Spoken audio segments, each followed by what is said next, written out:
There's something peculiar about the way your body responds to certain moments, a particular tone in someone's voice, the way light falls through a window, or even the silence that fills a room can suddenly transport you to a place that feels ancient and familiar, yet completely unwelcome. Your rational mind knows you're safe, but every cell in your body is screaming otherwise. Your heart pounds with the rhythm of an emergency that doesn't exist. Your breathing becomes shallow and deliberate, and somewhere deep in your chest, an old familiar companion awakens. Fear. Not the kind of fear that makes sense. Not the fear of walking alone at night or speaking in front of a crowd. This is different. This is the fear that lives in your bones. The fear that seems to know things about you that you've forgotten. The fear that operates on its own mysterious logic and timeline. This is the fear that was born in childhood and has been quietly running parts of your life ever since. Carl Jung understood something profound about this kind of fear that most people never realize. He recognized that childhood trauma doesn't just create memories. It creates what he called autonomous psychological complexes, living, breathing aspects of our psyche that continue to operate according to the emotional rules we learned when we were most vulnerable. These complexes don't care that decades have passed or that circumstances have changed. They exist in a timeless realm where the past is always present. Modern neuroscience has validated Jung's insights in remarkable ways. Research shows that childhood trauma literally rewires the developing brain, creating hyperactive amygdala responses and underdeveloped prefrontal cortex regulation. The nervous system of a traumatized child becomes calibrated for survival rather than growth, for scanning for danger rather than recognizing safety. What Jung called complexes, we now understand as deeply embedded neural networks that can be triggered decades later by seemingly innocuous stimuli. But here's what makes Jung's approach so revolutionary. He didn't see these trauma responses as pathology to be eliminated. He saw them as intelligent adaptations that carried important information about our deepest needs and wounds. The fear that seems so irrational, so out of proportion to current circumstances, is actually a sophisticated communication system from parts of ourselves that are still operating from a child's understanding of the world. If you've ever wondered why you react so intensely to certain situations, why you feel afraid when there's no apparent danger, why your body seems to have a mind of its own when it comes to stress and anxiety, then understanding Jung's profound insights about trauma and fear could transform not just how you see your symptoms, but how you relate to the wounded parts of yourself that have been trying to protect you all along. Before we explore these life-changing discoveries that have helped thousands understand and heal their deepest fears, make sure to subscribe and turn on notifications if you value profound psychological wisdom over surface-level advice. This channel is dedicated to exploring the truths that can genuinely transform how you experience your inner world. Now let's discover what Carl Jung understood about why childhood trauma creates such persistent fear, and how this understanding becomes the pathway to finally breaking free from patterns that have held you captive for far too long. Jung's exploration of childhood trauma begins with his revolutionary understanding of what he called the child archetype within the adult psyche. This isn't just a therapeutic metaphor, it's a fundamental recognition that our childhood selves don't simply disappear as we mature. They continue to exist within our unconscious as living, autonomous aspects of our personality, carrying both the wounds and the wisdom of our earliest experiences. When Jung worked with patients who had experienced childhood trauma, he noticed something remarkable. Their adult personalities often seemed to be organized around protecting and accommodating a frightened child who was still very much alive within their psyche. This child wasn't just a memory or a collection of past experiences.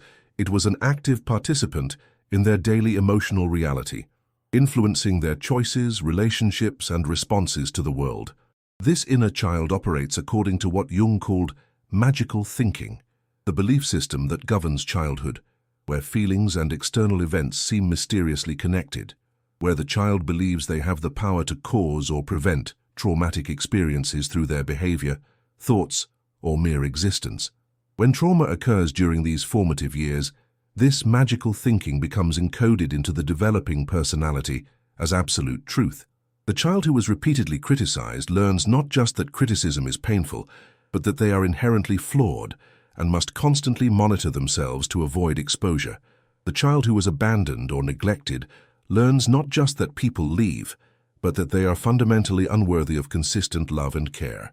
The child who was overwhelmed by chaotic or violent environments learns not just that the world can be dangerous, but that they must remain hyper-vigilant at all times to prevent catastrophe. These aren't rational conclusions, they're emotional truths that get wired into the nervous system before the rational mind is fully developed. Jung understood that this is why logical arguments and cognitive strategies often fall short when dealing with trauma-related fear. You're not dealing with mistaken thoughts. You're dealing with embodied beliefs that were formed when survival depended on accepting them without question. Jung's concept of psychological time becomes crucial here. While chronological time moves forward in a linear fashion, psychological time operates in cycles and layers. The traumatized child within the adult psyche exists in a perpetual present, where past experiences feel as immediate and threatening as if they were happening right now.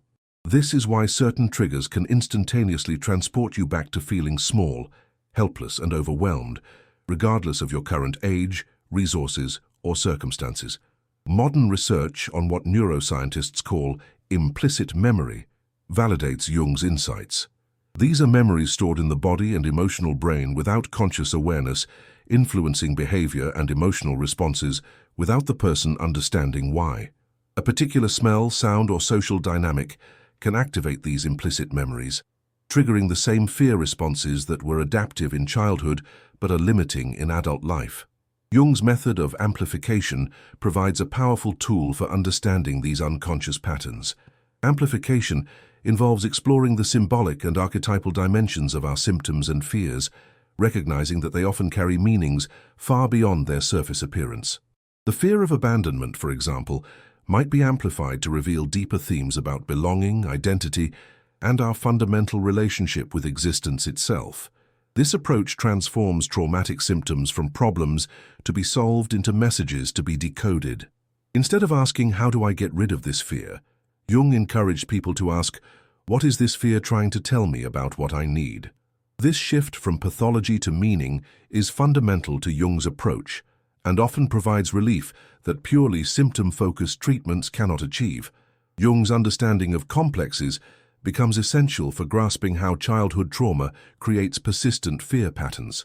A complex is an autonomous cluster of thoughts, feelings, memories, and behavioral patterns organized around a particular emotional theme. When a complex gets activated, it temporarily takes over conscious awareness, creating responses that often surprise or disturb the person experiencing them. Trauma-related complexes are particularly powerful because they were formed during periods of extreme vulnerability and often carry life-or-death emotional intensity. The abandonment complex, for example, doesn't just create sadness when someone leaves it, can trigger panic, rage, or complete emotional shutdown because the original experience was interpreted by the child's psyche as a threat to survival. These complexes operate with what Jung called autonomous functionality.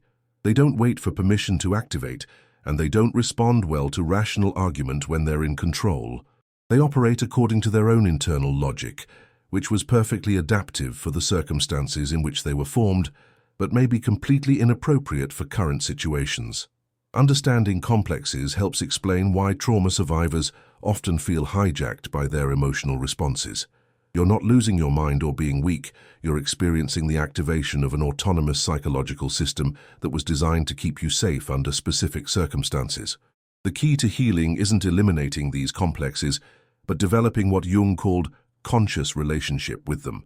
Jung's concept of the transcendent function describes the psyche's natural capacity for healing that emerges when conscious awareness meets unconscious content in a constructive way.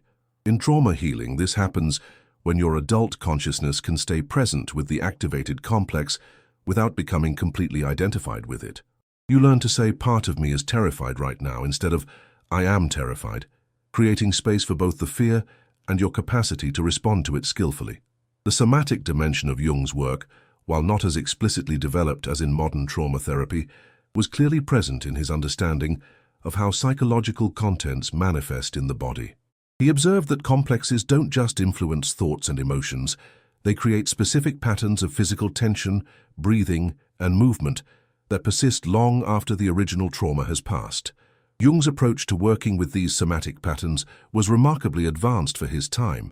He encouraged patients to pay attention to their bodily responses, to explore how emotions were held in physical tension, and to use movement and breath as pathways to accessing unconscious material.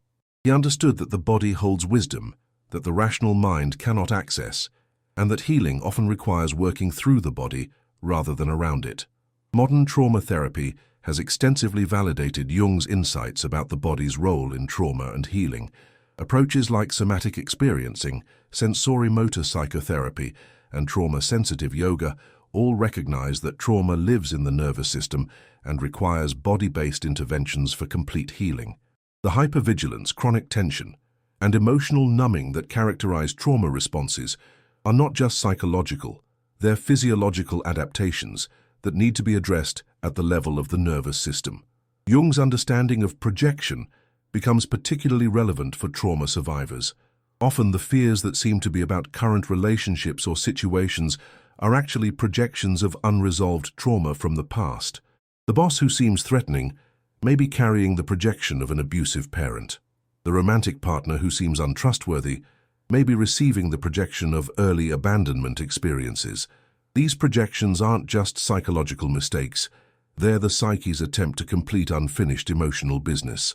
By projecting past trauma onto present situations, the unconscious mind creates opportunities to work through unresolved conflicts and emotions.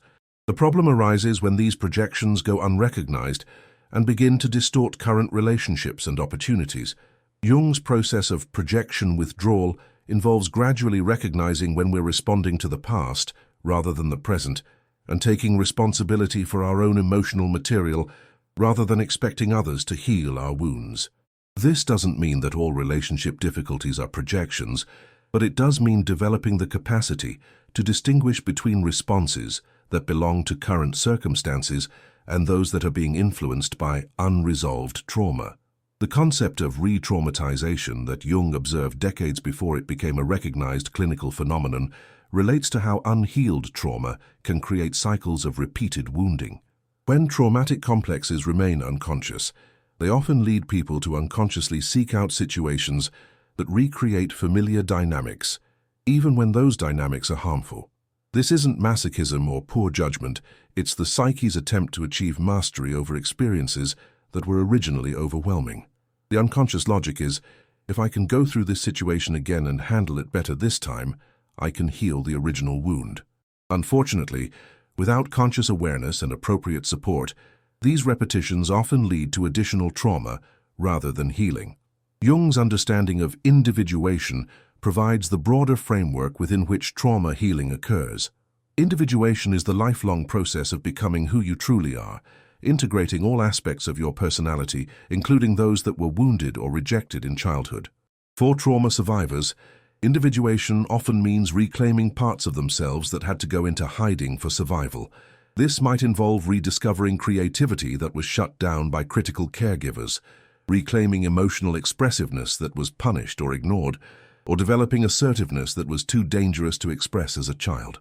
The goal isn't to return to some original state of innocence, but to integrate the wisdom gained through surviving trauma with the authentic self that was preserved despite adverse circumstances. Jung's emphasis on the importance of meaning in psychological healing is particularly relevant for trauma survivors. Trauma often shatters people's sense of meaning and purpose, leaving them feeling that their suffering was pointless and that the world is fundamentally unsafe or unjust. The healing process often involves what Jung called meaning-making, finding ways to understand traumatic experiences within a larger context of growth, wisdom, and contribution to others. This doesn't mean glamorizing trauma or pretending that harmful experiences were somehow beneficial. It means finding ways to transform the raw pain of trauma into wisdom, compassion, and strength that can serve both personal healing and the healing of others. Many trauma survivors find that their deepest wounds become their greatest sources of empathy and their most powerful tools for helping others who are struggling. The spiritual dimension of Jung's approach recognizes that trauma often involves what he called spiritual injury damage to the person's fundamental sense of trust in life, meaning, and connection to something larger than themselves. This spiritual injury may be as significant as the psychological and physical aspects of trauma, and healing may require attending to questions of meaning, purpose, and transcendence as much as symptoms and behaviors. Jung observed that many of his patients experienced what he called spiritual emergencies during their healing process, moments when the psyche was attempting to transcend its current limitations and connect with deeper sources of meaning and purpose. These experiences could be disorienting or even frightening, but they often represented important breakthroughs in the healing process. Modern research on post-traumatic growth validates Jung's observations about the potential for trauma to catalyze spiritual development. Many trauma survivors report that their healing process led them to deeper levels of empathy, wisdom, and connection with others. They developed what psychologists call meaning-making, the ability to find purpose and significance in their experiences of suffering. Jung's understanding of dreams as communications from the unconscious becomes particularly valuable for trauma survivors. Trauma-related dreams often contain important information about what needs healing and how the psyche is attempting to process unresolved experiences. Rather than being random or pathological, these dreams often represent the psyche's intelligent attempts to integrate traumatic material at a symbolic level. Learning to work with dreams requires developing what Jung called symbolic attitude, the capacity to see beyond the literal content of dreams to understand the emotional and archetypal themes they contain. A recurring dream about being chased, for example, might represent not just fear, but the ongoing pursuit of integration between conscious and unconscious aspects of the personality. Jung's approach to dream work emphasizes collaboration between the dreamer and their unconscious, rather than interpretation imposed from outside. The dreamer is encouraged to explore their own associations to dream images, to amplify the symbolic content through personal and cultural meanings, and to allow the dream to reveal its significance organically rather than forcing predetermined interpretations. The relational dimension of trauma healing was something Jung understood intuitively, though it has been more explicitly developed in modern attachment-based therapies. He recognized that trauma often occurs in relationship and therefore needs to be healed in relationship.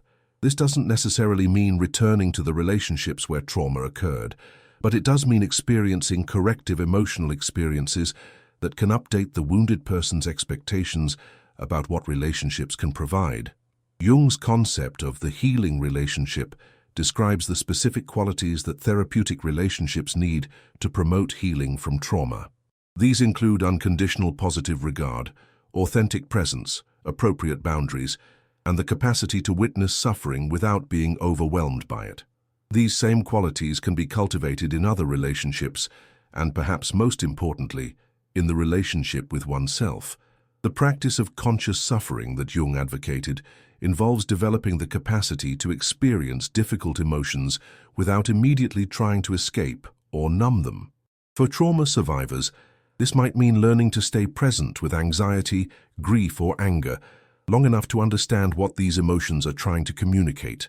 This doesn't mean wallowing in suffering, but it does mean developing tolerance for emotional discomfort as part of the healing process. Jung understood that avoiding difficult emotions often prolongs suffering rather than eliminating it. When painful emotions are consistently pushed away or numbed, they tend to intensify and find other ways to express themselves, often through physical symptoms, relationship difficulties, or self-destructive behaviors. Learning to be present with difficult emotions while maintaining connection to resources and support allows them to move through the system naturally. The integration of opposites that Jung called holding the tension of opposites becomes crucial for trauma survivors who often experience themselves as split between different aspects of their experience. There might be the competent adult self and the terrified child self, the angry survivor self and the compassionate healing self, the part that wants to trust and the part that needs to stay protected. Rather than trying to eliminate any of these aspects, Jung's approach involves learning to hold space for all of them simultaneously.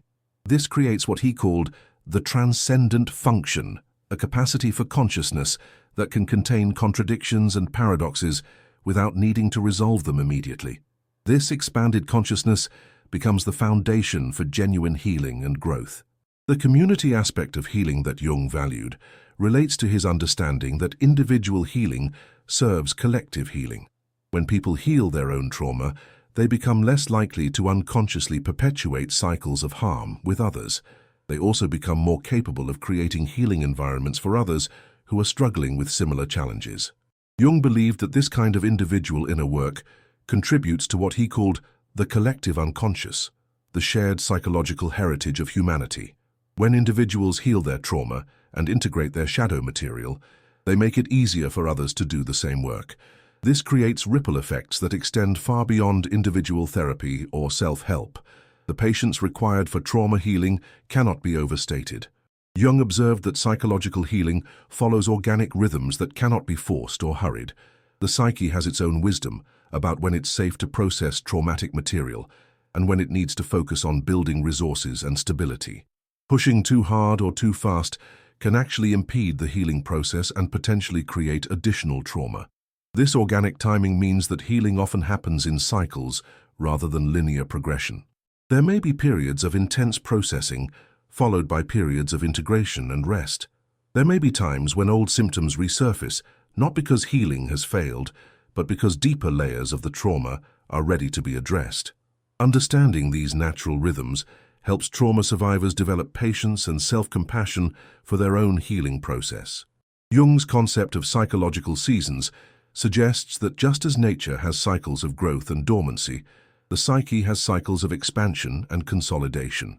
During expansion phases, there may be more capacity for exploring traumatic material and developing new insights. During consolidation phases, the focus may need to be on rest, self-care, and integrating gains that have already been made. The transformation that Jung described as the goal of individuation doesn't mean eliminating all traces of trauma or achieving some perfect state of mental health. It means developing a conscious, compassionate relationship with all aspects of your experience, including the parts that were wounded. The goal is not to become someone who has never been hurt, but to become someone who can hold their hurts with wisdom and use their healing to serve their own growth and the well-being of others. For those who recognize themselves in this exploration of trauma-related fear, Jung's message is ultimately one of profound hope. The fears that seem so irrational, the reactions that feel so out of proportion, the patterns that seem so impossible to change, these are not evidence of personal failure or permanent damage. They are evidence of a psyche that adapted brilliantly to impossible circumstances and is now ready to expand beyond survival mode into genuine thriving. Your trauma responses are not your identity. They are strategies that were once necessary and can now be updated. The inner child who learned to be afraid is not damaged beyond repair. They are waiting for the safety and understanding that can allow natural healing processes to unfold. The parts of yourself that seem so problematic may actually be carrying your greatest gifts, waiting to be transformed through conscious attention and care. The healing path Jung described doesn't promise a return to innocence or the elimination of all difficulty. It promises something more valuable, the development of consciousness that can meet whatever arises with presence, wisdom, and compassion. This consciousness doesn't eliminate fear.